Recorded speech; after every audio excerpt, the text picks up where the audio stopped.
I am Ross Little from Evidin, a spin-off from Atos, and I'm going to give the overview of decentralized identifiers used in Arcadian. So the agenda of the training, so an introduction to, okay, sorry a second. Okay, let me just move this down.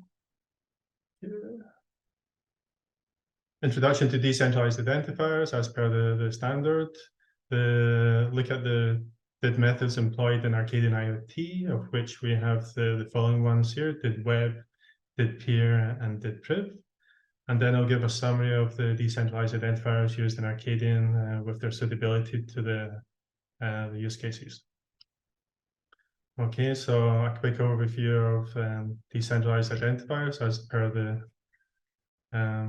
standard. So these are basically a new type of globally unique identifier that enables a verifiable decentralized digital identity, which has maybe from 4 or 5 years ago, it first started to appear in the concept, and then it was standardized, and it's been strongly used in the last 2 or 3 years. Okay, so what is the decentralized identifier? So basically it's an identifier that can refer to any subject. For example, in Arcadian, we use it for persons, organizations, and things. They make use of cryptographic key pairs for authentication and verification. The public keys associated with the DIDs, and they allow for the secure and verifiable interactions without relying on any central certificate authority, which is one of their key benefits. The no central registry stores all the DIDs are the associated data, and public DIDs in their first conception were often associated with decentralized networks and the blockchain. But this isn't always the case for decentralized identifiers. A decentralized identifier enables the subject to prove control of their identifier by proving that they are the holder of the private key used for verification, so using cryptographic signing mechanisms. The DID supports a variety of use cases, the well-known one of self-sovereign identity with its verifiable credentials, also establishing secure communications and even data sovereignty. If we look at the specification with the link below, then the schema of the decentralized identifier is as follows. So we have DID, identifies the DID scheme. Then we follow by colon to give the DID method. So this will basically identify the specification used for identifying the actual object or person or organization that is being identified. And this is through what we call a DID method specific identifier. Here, the DID doesn't act alone. So we have a DID will always resolve to a DID document. And the example of the DID document given here, so we can see it has a context. So which standard the decentralized identifier conforms to and its version, and also the security suite for the cryptographic signing algorithm that is being used in this DID. Following that, we have the identifier, the DID itself, included within the DID doc. So we know what DID doc this pertains to. And we have the authentication signing algorithm included within this one here, and also the controller. The controller in this case is the DID itself, so that or the DID subject. So that's the DID identifier for this DID. So having a controller basically means that has that identity can update the DID and do key rotation example here. The controller, just to point out, doesn't always have to be the DID subject, and it could be, say, the organization that controls an IoT device. Okay, now we'll look at the DIDs employed within Arcadian-IoT. Okay, so the first one we'll look at is the DID peer method, and here's a classic way to show how to describe that. So we have from left to right, we have the DID method. So this is DID peer. We also, within this specification of this DID peer, we have a numeric algorithm. So we have 0, 1, 2 specified at the moment in the DID specification that you can find in the link below. We are actually using DID number algorithm number 1. But basically how you interpret the identifier to the right is not completely different depending on the algorithm number. And I'll go over that in a second. Okay, so we also transform the number with base 58, and what's being transformed is a couple of bytes to identify the the hashing algorithm that's being used here, and also the final numeric basis of that algorithm. Okay, so the identifier. If we look at, for example, DID peer 0, so the numeric algorithm 0, although we're not using this in ARCADIAN, it's exactly the same as the DID key method, which is what is being used by DID for natural persons. So just to go over the DID peer a second. So here we have 0, which relates to this DID peer mechanism, but this all decodes. So with base 58 decoding, it comes out to this. Here we see the first couple of bytes, as I was saying, that relates to the codec being used, so the key algorithm. And then the rest of the bytes, we have give you the hex of the numeric basis. So in this case, for the peer, the actual signing key, so the public key within the DID doc is actually this value here for this algorithm. So there's no DID doc actually stored anywhere, and it's not passed over within the same communications. It can basically be generated, so it can be resolved, generated on anywhere where you share your DID peer 0 or your DID key. So it's quite powerful, but it does lack key rotation. Okay. If we look at DID peer numeric algorithm number 1, which we are using, so it's when you share the decentralized identifier with another party, you also must share the DID doc.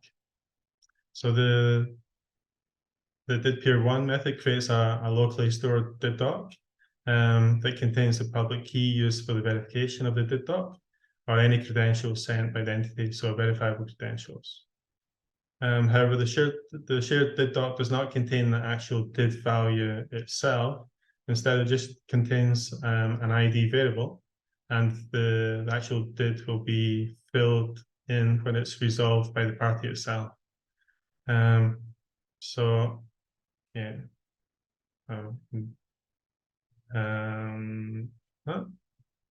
Looks like something went wrong here. Anyway, skip that text there. So yes, the numeric basis of the decentralized identifier is the SHA-256 hash of the bytes of the DID doc, so that the receiver can verify the holder as the owner of the decentralized identifier. So when the DID doc is created with the signing algorithm inside, but not the identifier. But the identifier is created by doing a hash of that DID doc. So you communicate both, and then when you send the DID doc and the identifier, then again, the verifier is able to reconstruct the DID document with this DID, and at the same time prove the holder is the decentralized identifier is the holder of the private key. Okay, so new key pairs are generated with corresponding DID docs created for sharing with different parties. The great benefit of this is what's called pairwise DIDs, so that you just generate a new decentralized identifier, a new document for every entity you want to share your identity with. And this helps to avoid tracking of persons across different services and very privacy preserving. An example here, if we look at it in a more pictorial format, then person T. So for this organization, they want to register with it, so they'll create their DID for person P. So here we say like AP, and they'll create their DID doc, specifically for this organization, and then they'll share both, and then organization A is able to instantaneously verify that they're the holder of that document, so they can start a trust relationship. Likewise, with organization B, it happens in a similar process. So they create a new peer DID towards that organization and a new DID doc. Okay, within ARCADIAN, here you can see a view of our wallet. If you were to look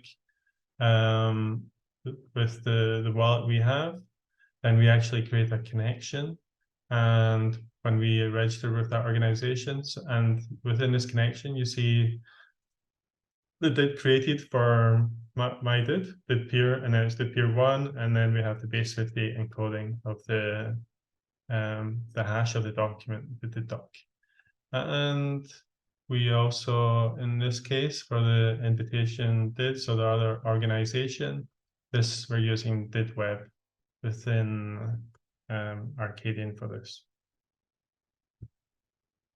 Okay, so we'll move on to the DID web method. So these are DIDs that target a distributed, so DIDs that do target a distributed ledger face significant challenges in establishing trust around identities to incentivize mass adoption. And also, very often, for persons to, observe a DID and look at it and instantly trust it, it's very hard to do that with decentralized identifiers on ledgers, because it just looks like a string of alphanumeric characters. However, the DID web method overcomes this because it uses the existing reputation of their web domain. So it doesn't have this challenge whatsoever. So the DID for bbc.com would be, for example, DID bbc.com, and that would be its DID. So it's instantly recognizable with its reputation. These are globally unique public identifiers for use by organizations and things. We use them for organizations and things because they're public identifiers, whereas for persons, you want to not really have them resolving to in the public domain so much. So, okay, so these resolve to a well-known endpoint hosted by organization's domain. Typically for persons, you also don't resolve to any specific endpoint. Okay, so they make use of existing web standards, so it's easily to implement. However, the availability of the web DID does depend on the resilience and security of the domain, whereas for DIDs relying on ledgers and DLT technology, then they really benefit from the resilience of those technologies that are well documented. So to show how the DID method works, it's much easier with an example here. So here on the left, we can see didwebevident.com. And this resolves to the URL, evident.com, the well-known address here with did.json to return the DID document. On the right, we have the example where we have say an IoT gateway address, and then with a device and with the identifier of this device, and this resolves to the web address there. Okay, just to say, the doc could reside on the IoT gateway, which acts on behalf of, say, constrained devices, or it could act as a proxy to the actual IoT device, where the IoT device is able to handle public-private key signing. Okay, the DID method is given below for the specification. Okay. Excuse me. Okay, in Arcadian here we are able to create our own DIDs using the API call. So you give the domain, the service, and then this creates the decentralized identifier. Here we provide the public-private key and also the DID doc. If the companies or the entities involved in the piloting, they're able to then regenerate their own private key later on and do key rotation if they want to make the process more secure. Okay, so if we want to resolve that DID, so here we have our DID web, and it resolves to the HTTP address as before, and this would give you the decentralized the DID document. Okay, here slightly different from before. We still have the identifier. We have the context with the W3C spec. We give the verification method, which is JSON Web Key 2020 format, and using ES256 algorithm. Elliptic curve, and then we have the authentication endpoints. No, this is the key used for authentication, so it points back to this one here. Okay, this is the key. Okay, same for assertion. Okay, now we'll look at the DID-priv method, which is the final last method that we're using in Arcadian.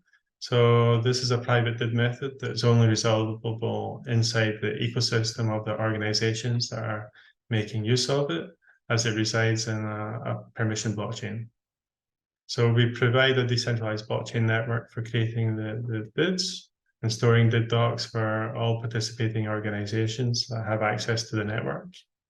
Any participating organization given access to the network can create a DID-priv.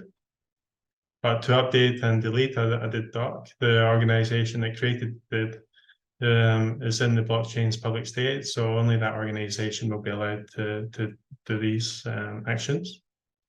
And DID docs are stored off-chain in a private data collection, with only the hash stored on-chain to make it a bit more privacy preserving. So here we see an API call to create the DID towards this address, and here we resolve it again, not towards the same endpoint, which is linked to the DID peer. Okay, resolving it, and then we resolve to simple DID in this example. The actual content of the DID stored on the Hyperledger fabric is up to the organization, so they can add in more features in decentralized identifiers or not as they require. Okay, so finally, if we look at summary of the DIDs used in Arcadian and their suitability. So DID peer is suitable for persons in SSI wallets. It makes use of the peer-wise DID peer, which is privacy preserving, with DIDs created per party that is being shared with and they have no meaning or use outside that relationship. Okay, DID peers, so they don't have any endpoint, and it's a DID doc that's communicated directly between the different parties with no ledger or need of verifiable data registry. However, one point on this is the way that you share it. The DID and the DID doc is currently only supported by the DIDCOM protocol specified by the Decentralized Identity Foundation, and there are other rival protocols out there to DIDCOM. Then did web. So did web is suitable for organizations that use the reputation of their own domain to fully host and manage their own DIDs for its organization and things. So it's ideally suited for that, especially using their own reputation. Did proof is suitable for organizations and things as well, but where they want a permission ledger to provide the extra benefits of the availability and security as provided by DLT. And that concludes my training on the ARCADIAN-IoT decentralized identifiers.